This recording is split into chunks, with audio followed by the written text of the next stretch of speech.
Ravens flock. The flock rundown is the place to be. My man Ryan has been a lifelong Ravens fan since he was born. So I'm telling you now, it's about to go down. The podcast, the flock rundown. Ravens, baby. Nothing gets better than waking up and wondering how high we can fly. Tune in. Motionless brainwaves attempt to swim their way to sense, can't tame the untamed. Appreciate you, Ray. What's up, Ravens fans? My name is Ryan, and welcome back to another episode of the Flock Rundown. We had some breaking news just now. Broderick Washington is staying a Raven. So he signed a 3-year, $17.5 million extension. Includes $6.3 million combined in signing and option bonuses, and $10 million total guaranteed. Broderick Washington was a 5th-round pick from Texas Tech in 2020 and has just grown every year. He's just became a very solid player, mainly known for run defending. He's one of our better run defenders, but he's in that D-line rotation as one of the ends inside with Justin Madubuike and Travis Jones and Michael Pierce. And it's important to lock him up. I like that they did this. I love when the Ravens keep their own rising productive players before they hit free agency, because Broderick Washington and Madubuike are hitting free agency after this season.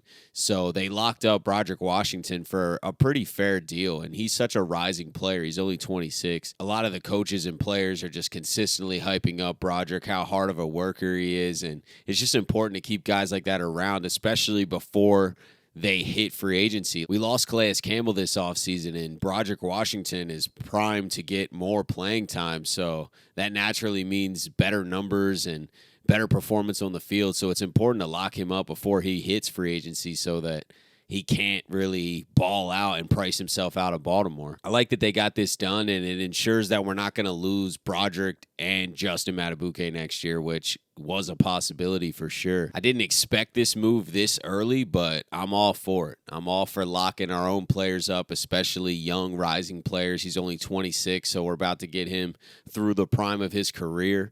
Have him through 30, basically. Year after year, Broderick's deserving of more playing time. And as Michael Pierce phases out of this D-line in the years to come, and maybe Madubuike prices himself out of Baltimore, Broderick Washington is just going to continue to step into more and more of a prominent role.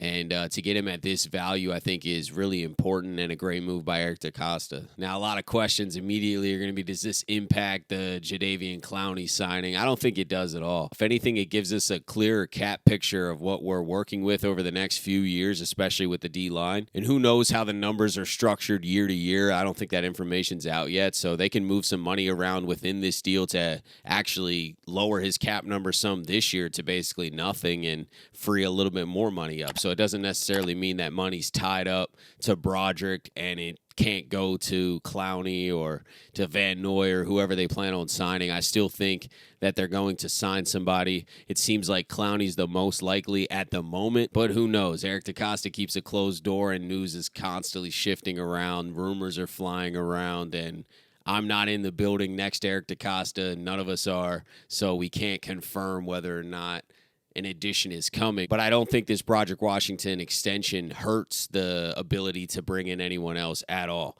I think this is a future play. I think that Broderick Washington's definitely going to play a lot. He's going to be in a healthy rotation on that D-line. His snaps will probably increase from last year. But this is a future play. This is because Michael Pierce isn't going to be here for years to come.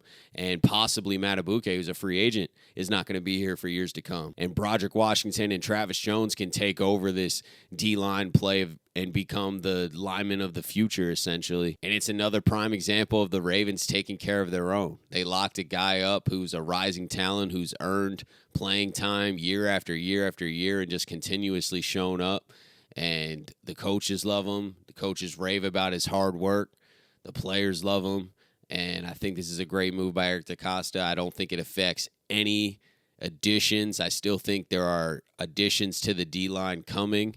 And I still think there's additions to the cornerback room coming. But we'll see. I'm excited to let it play out. But congrats to Broderick He's making a lot more money than he was, and he's got a lengthy deal, an extension to keep him a Raven for a long time, and I couldn't be happier about it. Congrats, Broderick, and I appreciate you guys tuning into another episode of the Flock Rundown. I have a feeling this isn't the end of the news this week. I feel like we're going to have quite a bit of breaking news for some reason. I could be wrong, but anyways, enjoy your day, guys. Have a beautiful rest of your day, and I'll talk to you guys soon. Motionless brainwaves attempt to swim their way to sense, can't tame the untamed.